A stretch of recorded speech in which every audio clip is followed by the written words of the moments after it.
And I'm joined again by spokesman for Azerbaijan's Ministry of Foreign Affairs, Hikmat Hajiyev. Thanks so much for coming back in. I want to talk more about the current status of Karabakh, which some are actually arguing should be given independent status as a republic. Particularly Armenia feels this way. Why is Azerbaijan against that? In general, Armenian side conducts on disinformation and propaganda and tries to hide the real facts on the ground. The real facts on the ground is that since the late 80s, in the disintegration of the Soviet Union, and Armenia supported aggressive separatism and acts of terrorism in the Nagorno-Karabakh region of Azerbaijan, and everything started from there. And Armenia conducted notorious ethnic cleansing. Initially, more than 50,000 Azerbaijanis living in Nagorno-Karabakh, and with the independence of Armenia and Azerbaijan, Armenia as a sovereign nation, by use of force, occupied territories of Azerbaijan.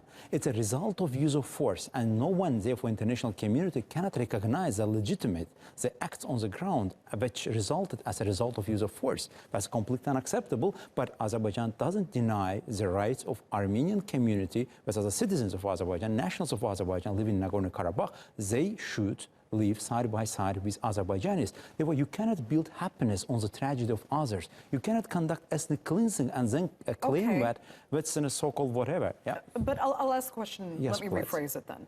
If Karabakh could be cleared of what you call the Armenian occupying forces, yes, would Azerbaijan at all be in favor of Nagorno-Karabakh being an independent republic in itself? You've already said there are no problems really between the Azeri population, the Azerbaijani population, and the Armenian population of Nagorno-Karabakh. They've lived in harmony for years.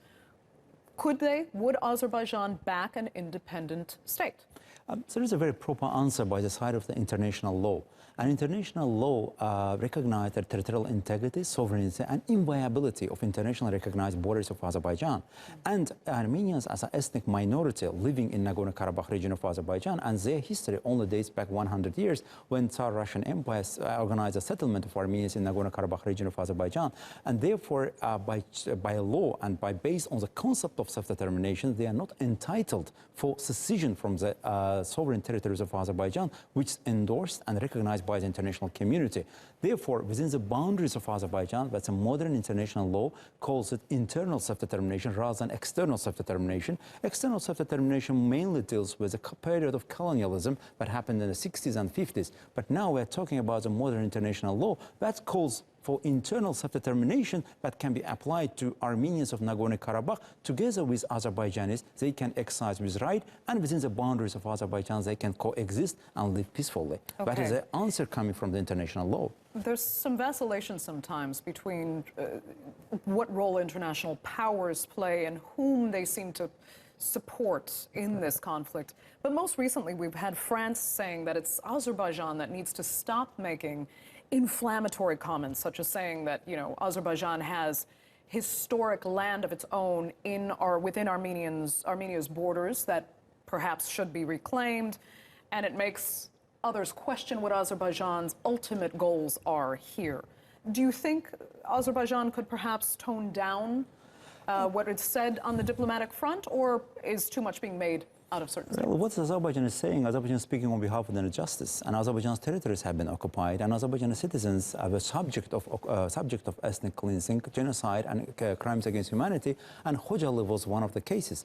And armed forces of Armenia are still present in the occupied territories of Azerbaijan. When it comes to the issue that you mentioned, again, we're dealing with the fact of misinterpretation, disinformation, and propaganda conducted, especially Armenian lobby and living outside of Armenia.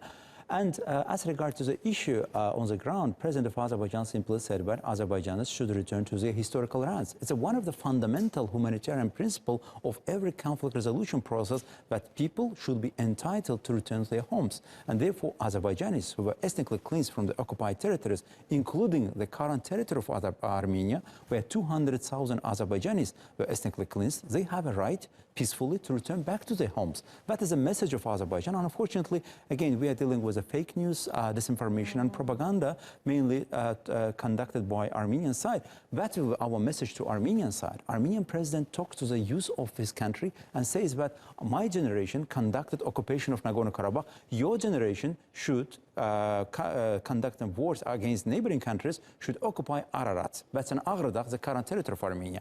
And the constitution of Armenia makes a claims to neighboring Turkey or some other neighboring countries. That is a philosophy that Armenia tries to upbring its younger generation. That's so unfortunate. Hikmat Hajiyev, we're unfortunately going to have to leave it there, but we will see you in the next hour. Thanks so much for coming in. Thank you.